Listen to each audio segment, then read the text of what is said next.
Hello दोस्तों, आप लोग कैसे हैं। उम्मीद करती हूँ आप लोग अच्छे होंगे और अपनी पढ़ाई अच्छे से कर रहे होंगे। आप सभी का आपके अपने चैनल रिद्धिका हिंदी एकेडमी में स्वागत है, वंदन है, अभिनंदन है। दोस्तों आज हम पढ़ेंगे इस चैनल पे यूजीसी नेट के पाठ्यक्रम में लगी जो है कि कहानी अपना अपना भाग्य, जो जैनेन्द्र कुमार द्वारा रचित है। दोस्तों आइए चलते हैं, देखने का प्रयास करेंगे कि इस कहानी का मोटिव क्या है।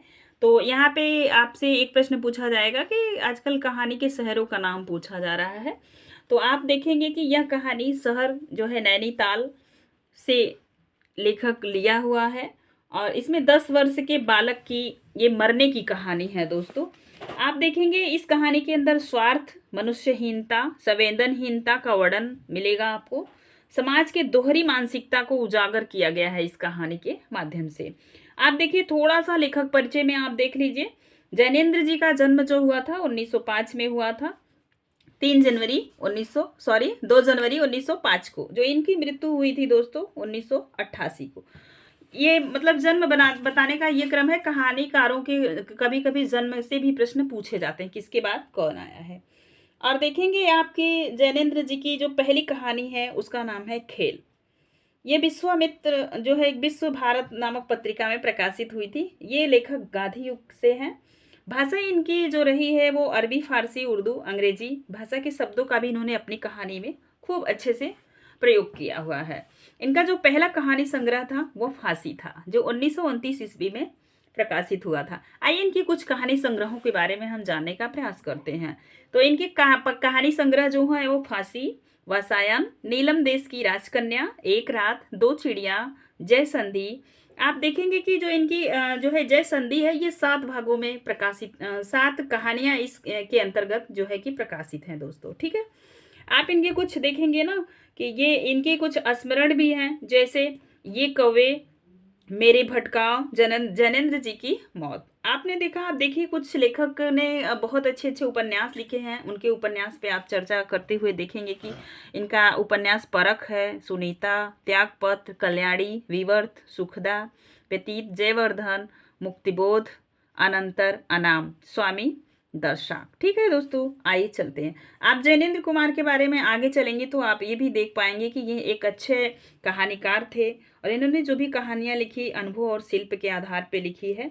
और इन्होंने एक जो है कि जीवनी भी लिखी है, अकाल पुरुष गांधी, जो 1968 में लिखी गई थी। ये जैनेन्द्र की जीवनी इन्होंने लिखा था, अकाल पुरुष गांधी, गांधी जी के जीवन पर। जैनेन्द्र कुमार ऋषभ पंत के साथ तपोभूनि उपन्यास भी लिखे हैं दोस्तों।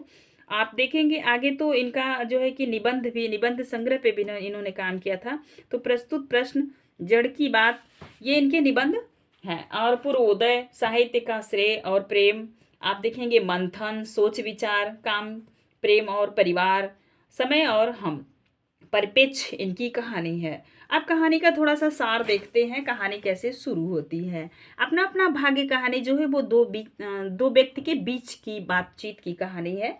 आप देखेंगे कि यहाँ पे जो है कि पिछले पोलो वाला मैदान है, कहानी के अंदर आया हुआ मैदान है। और फिर देखेंगे कि इसमें भारत की संस्कारों पे भी ज़्यादातर बातचीत की गई है।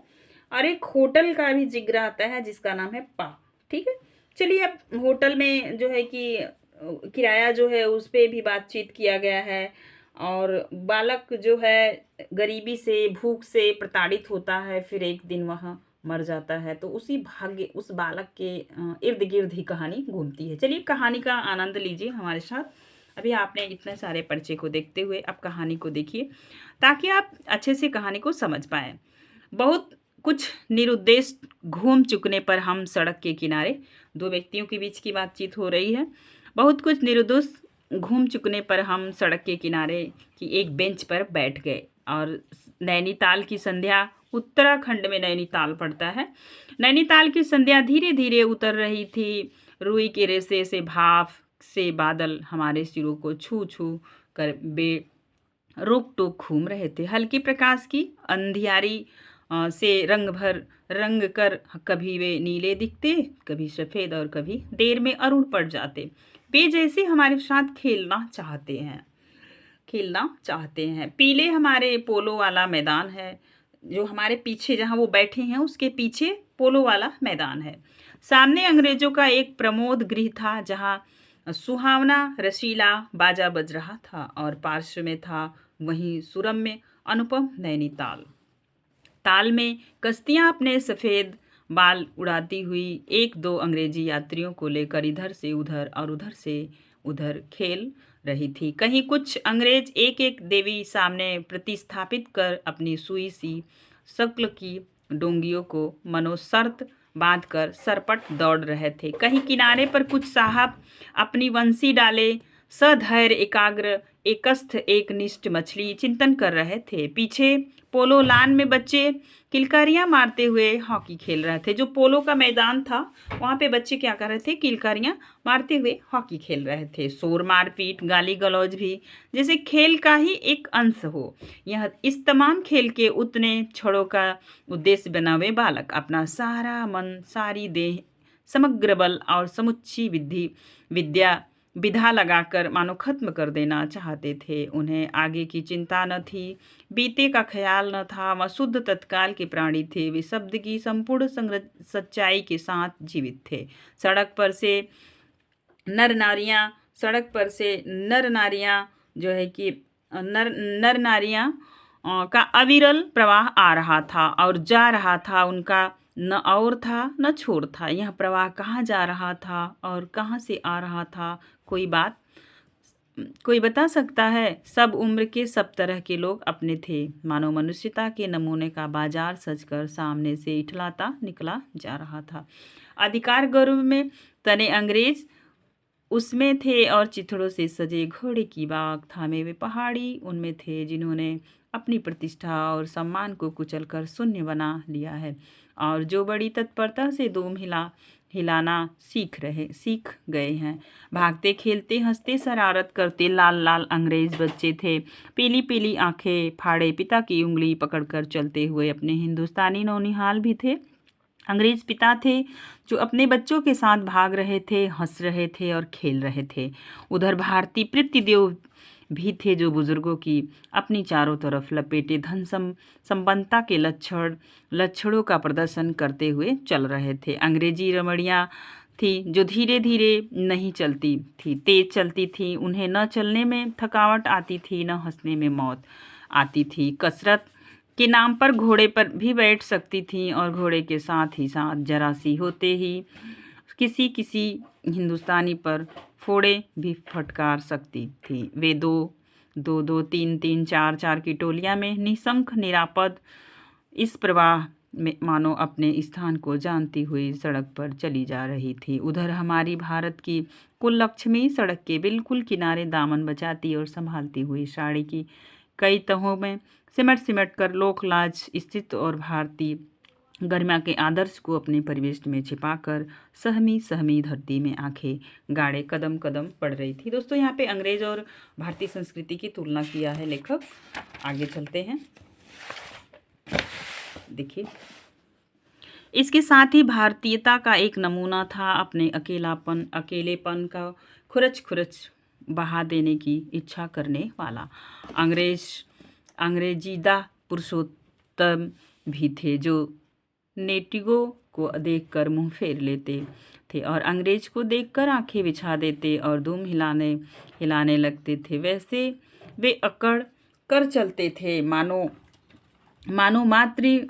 भारत भूमि को इसी अकड़ के साथ कुचल कर चलने का उन्हें अधिकार मिला है। घंटे सरक गए, अंधकार गाढ़ा हो गया, बादल सफेद होकर जम गए, मनुष्य का वह ताता एक एक कर चीड़ हो गया। अब इक्का दुक्का आदमी सड़क पर छतरी लगाकर निकल रहा था। हम वहीं बैठे थे। सर्दी सी मालूम हुई, हमारे ओवरकोट भीग गए थे। बाहर वाला कोट जो होता है भीग गया था। पीछे फिरकर देखा, यह लाल बर्फ की चादर की सी बिल्कुल स्तब्ध और सुन्न पड़ा था। सब सन्नाटा था। तल्ली लाल की बिजली की रोशनियां दीप मालिका सी जगमगा रही थी। जगमगाहट 2 मील तक फैले हुए प्रकृति के जल दर्पण पर प्रतिबिंबित हो रही थी और दर्पण का कांपता हुआ लहरें लेता हुआ वह जल प्रतिबिंबों को 100 गुना 1000 गुना करके उनके प्रकाश को मानो एकत्र और पूजीभूत करते व्याप्त कर रहा था। पहाड़ों के सिर पर की रोशनियां तारों सी जान पड़ती थीं। हमारे देखते देखते एक घने पर्दे के आकार इन सब को ढक लिए दिया। रोशनियां मानो मर गई, जगमगाहट लुप्त हो गई। काले काले भूत के पहाड़ भी इस सफेद पर्दे के पीछे छिप गए। पास की वस्तु भी न दिखने लगी, मानो यह घनीभूत प्रलय था। सब कुछ इस गहरी सफेदी में दब गया। एक शुभ्र महासागर ने फैलकर संस्कृति के सारे अस्तित्व को डुबो दिया। ऊपर नीचे चारों तरफ वह निर्वेद सफेद शून्यता ही फैली हुई थी। ऐसा घना कोहरा हमने कभी न देखा था। वह टप टप टप कर रहा था। मार्ग अब बिल्कुल निर्जर चुप था। वह प्रवाह न जाने किन घोंसलों में जा छिपा था। वह बृहदाकार शुभ्र शून्य में कहीं से 11-12 टन हो उठा, जैसे कहीं दूर कब्र में से आवाज आ रही हो। हम अपने अपने होटलों के लिए चल दिए। रास्ते में 2 मित्र का होटल मिला। दोनों वकील मित्र छुट्टी लेकर चले गए। हम दोनों आगे बढ़े। हमारा होटल आगे था। ताल के किनारे किनारे हम चलते जा रहे थे। हमारे ओवरकोट तर हो गए थे। बारिश नहीं मालूम होती थी, पर वहाँ तो ऊपर नीचे हवा से कड़कड़ में बारिश थी। सर्दी इतनी थी कि सोचो, कोट पर एक कंबल और होता तो अच्छा होता। रास्ते में ताल के बिल्कुल किनारे पर बेंच पड़ी थी। मैं जी में बेचैन हो रहा था। झटपट होटल पहुंचकर इन भीगे कपड़ों से छुट्टी पा गर्म बिस्तर में छिपकर सोना चाहता था। पर साथ के मित्रों की सनक कब उठेगी कब थमेगी इसका पता न था, और वह कैसी क्या होगी इसका भी कुछ अंदाजा न था। उन्होंने कहा, आओ जरा यहाँ बैठे। हम उस चूते कोहरे में रात के ठीक 1 बजे तालाब के किनारे उस भीगी बर्फ सी ठंडी हो रही लोहे की बेंच पर बैठ गए। 5-10-15 मिनट हो गए। मित्र के उठने का इरादा न मालूम हुआ। मैंने खिसिया कर कहा, चलिए भी। अरे जरा बैठो भी। मित्र बोला, वो कह रहे हैं चलने के लिए। मित्र बोल रहा है, जरा बैठो भी। आइए कहानी को आगे बढ़ाते हैं। हाथ पकड़कर जरा बैठने के लिए जब इस जोर से बैठा लिया गया, ठीक है, हाथ पकड़कर जरा बैठने के लिए जब इस जोर से बैठा लिया गया तो और चारा न रहा। लाचार बैठ रहना पड़ा। सनक से छुटकारा आसान न था, और यह जरा बैठना जरा न था, बहुत था। चुपचाप बैठे, तंग हो रहा था, कूढ़ रहा था कि मित्र अचानक बोले, देखो वह क्या है। मतलब प्रश्नवाचक चिन्ह यहाँ पे लेखक लगाया हुआ है दोस्तों। मैंने देखा कोहरे की सफेदी में कुछ ही हाथ दूर से एक काली सी सूरत हमारी तरफ बढ़ी आ रही थी। मैंने कहा, होगा कोई। 3 गज की दूरी से दिख पड़ा। एक लड़का सिर के बड़े बड़े बालों को खुजलाता चला आ रहा था। नंगे पैर है, नंगा सिर, एक मैली सी कमीज लटकाए। पैर उसके न जाने कहाँ पड़ रहे हैं, और वह न जाने कहाँ जा रहा है, कहाँ जाना चाहता है। उसके कदमों में जैसे कोई अगला है न पिछला है, न दायां है न बायां है। पास की चुंगी की लालटेन के छोटे से प्रकाश वृत्त में देखा, कोई 10 बरस का होगा। गोरे रंग का है, पर मैले से काला पड़ गया है। आंखें अच्छी बड़ी पर रुखी हैं। माथा जैसे अभी से झुर्रियाँ खा गया है। वह हमें न देख पाया। वह जैसे कुछ भी नहीं देख रहा था, न नीचे की धरती, न ऊपर के चारों तरफ फैला हुआ कोहरा, न सामने का तालाब और न बाकी दुनिया। बस वह अपने विकट वर्तमान को देख रहा था। मित्र ने आवाज दी, ए। उसने जैसे जाकर देखा और पास आ गया। तू कहाँ जा रहा है? क्वेश्चन मार्क लेखक लगाया हुआ है दोस्तों। उसने अपनी सूखी आंखें फाड़ दी। दुनिया सो गई, तू ही क्यों घूम रहा है? बालक मौन मुख फिर भी बोलता हुआ चेहरा लेकर खड़ा रहा। कहाँ सोएगा? यहीं कहीं। कल कहाँ सोया था? दुकान पर। आज वहाँ क्यों नहीं? नौकरी से हटा दिया गया। क्या नौकरी थी? सबका 1 रुपये और जूठा खाना। 1 रुपये और जूठा खाना बालक को मिलता था। अगला प्रश्न है, ध्यान दें आप। फिर नौकरी करेगा, हाँ। बाहर चलेगा, हाँ। आज क्या खाना खाया? कुछ नहीं। अब खाना मिलेगा? नहीं। यूं ही सो जाएगा, हाँ। कहाँ? यहीं कहीं, इन्हीं कपड़ों में। बालक फिर आंखों से बोलकर मुख खड़ा रहा। आंखें मानो बोलती थी, यह भी कैसा मूर्ख प्रश्न। माँ बाप हैं? हाँ। कहाँ? 15 कोस दूर गांव में। तू भाग आया? हाँ। क्यों? मेरे कई छोटे भाई बहन हैं, सो भाग आया। वहाँ काम नहीं, रोटी नहीं, बाप भूखा रहता है और मारता था, माँ भूखी रहती थी और सोती रोती थी, सो भाग आया। एक साथी और था उसी गांव का, मुझसे बड़ा था। दोनों साथ यहाँ आए, वह अब नहीं है। कहाँ गया? मर गया। चलिए दोस्तों आगे चलते हैं। मर गया, मर गया। हाँ साहब ने मारा, मर गया। अच्छा, हमारे साथ चल। वह साथ चल दिया। लौटकर हम वकील दोस्तों के होटल में पहुंचे। वकील साहब, वकील लोग होटल के ऊपर के कमरे में उतर कर आए। कश्मीरी 2 साला लपेटे थे, मोजे चढ़े, पैरों में चप्पल भी। स्वर हल्की सी झुंझलाहट थी। स्वर में क्या थी? हल्की सी झुंझलाहट थी, कुछ लापरवाही थी। हाँ, फिर आप कहिए। आपको नौकर की ज़रूरत थी ना? देखिए यह लड़का है, कहाँ से लाए? इसे आप जानते हैं? जानता हूँ, यह बेईमान नहीं हो सकता। अजी, ये पहाड़ी बड़े शैतान होते हैं। बच्चे बच्चे में गुल छिपे रहते हैं। आप भी क्या अजीब हैं, उठा लाए कहीं से। लो जी, यह नौकर लो। मानिए तो यह लड़का अच्छा निकलेगा। आप भी जी बस खूब हैं। ऐरे गैरे को नौकर बना लिया जाए, अगले दिन वह न जाने क्या क्या लेकर चंपत हो जाएं। आप मानते ही नहीं, मैं क्या करूं? माने क्या? खाक। आप भी डॉट डॉट जी। अच्छा मजाक करते हैं। अच्छा, अब हम सोने जाते हैं। और वे 4 रुपए रोज के किराए वाले कमरे में अजी मसहरी पर सोने झटपट चले गए। वकील साहब के चले जाने पर होटल के बाहर आकर मित्र ने अपनी जेब में हाथ डाला, कुछ टटोला, पर झट कुछ निराश भाव से हाथ बाहर कर मेरी ओर देखने लगे। क्या है? इसे खाने के लिए कुछ देना चाहता था, अंग्रेजी में मित्र ने कहा, मगर 10-10 के नोट हैं। नोट ही शायद मेरे पास हैं, देखूं। सचमुच मेरे पॉकेट में भी नोट ही थे। हम फिर अंग्रेजी में बोलने लगे। लड़के के दांत बीच बीच में कटकटा उठते थे। कड़ाके की सर्दी थी। कैसी सर्दी थी? खूब कड़ाके की, जैसे जनवरी में पड़ती है आप सबके यहाँ, वैसी ठंडी वहाँ उस समय थी। मित्र ने पूछा तब? प्रश्नवाचक चिन्ह। मैंने कहा 10 का नोट ही दे 10 का नोट ही दे दो। कस पका कर मित्र मेरा मुंह देखने लगे। अरे यार, बजट बिगड़ जाएगा। हृदय में जितनी दया है, पास में उतने पैसे नहीं। तो जाने दो, यह दया ही इस जमाने में बहुत है। मैंने कहा। मित्र चुप रहे, जैसा कुछ सोचते रहे। फिर लड़के से बोले, अब आज तो कुछ नहीं हो सकता, कल मिलना। वह होटल डी पब जानता है, वहीं कल 10 बजे मिलेगा। होटल का नाम याद रखिएगा दोस्तों, पूछा जा सकता है। हाँ, कुछ काम देंगे हुजूर? हाँ हाँ, ढूंढ दूंगा। तो जाऊं? हाँ ठंडी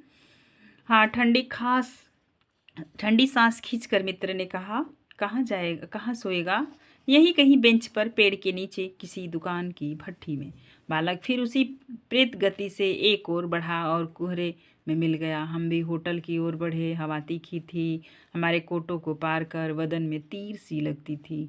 सिकुड़ते हुए मित्र ने कहा, भयानक शीत है, उसके पास बहुत कम कपड़े हैं। यह संसार यार। मैंने स्वार्थ की फिलॉसफी सुनाई। चलो पहले बिस्तर में गर्म हो लो, फिर किसी और की चिंता करना। उदास मित्र होकर मित्र ने कहा, स्वार्थ? जो कहो लाचारी, कहो निष्ठुरता, कहो बेहयाई। दूसरे दिन नैनीताल स्वर्ग के किसी काले गुलाम पशु के दुलारे का वह बालक निश्चित समय पर हमारे होटल डीपब में नहीं आया। यह हम अपनी नैनीताल की सैर खुशी खुशी खत्म कर चलने को हुए। उस लड़के की आस लगाते बैठे रहने की ज़रूरत हमने ना समझी। मोटर में सवार होते ही थे कि यह समाचार मिला कि पिछली रात एक पहाड़ी बालक सड़क के किनारे पेड़ के नीचे ठिठुर कर मर गया। मरने के लिए उसे वही जगह, वही 10 बरस की उम्र और वही काली काले चिथड़ों की कमीज मिली। आदमियों की दुनिया ने बस यही उपहार उसके पास छोड़ा था। बस पर बताने वालों ने बताया कि गरीब के मुंह पर छाती, मुट्ठी और पैर पर बर्फ की हल्की सी चादर चिपक गई थी। मानो दुनिया की बेहयाई ढकने के लिए प्रकृति ने 100 के लिए सफ़ेद और ठंडे कफन का प्रबंध कर दिया। सब सुना और सोचा, अपना अपना भाग। दोस्तों, कहानी यहीं ख़त्म होती है। आपसे गुजारिश करूंगी कि वीडियो में आप यहाँ तक बने हैं तो प्लीज़ चैनल को सब्सक्राइब करें, परिवार को आगे बढ़ाएं और एक प्यारा सा कमेंट ज़रूर करें। यूजीसी नेट में लगी काफ़ी कहानियाँ हम कवर कर चुके हैं दोस्तों, चैनल के प्लेलिस्ट में उपलब्ध है यूजीसी नेट कहानी के नाम से। आज के लिए बस इतना ही, फिर मिलेंगे नेक्स्ट वीडियो में। Thank you so much.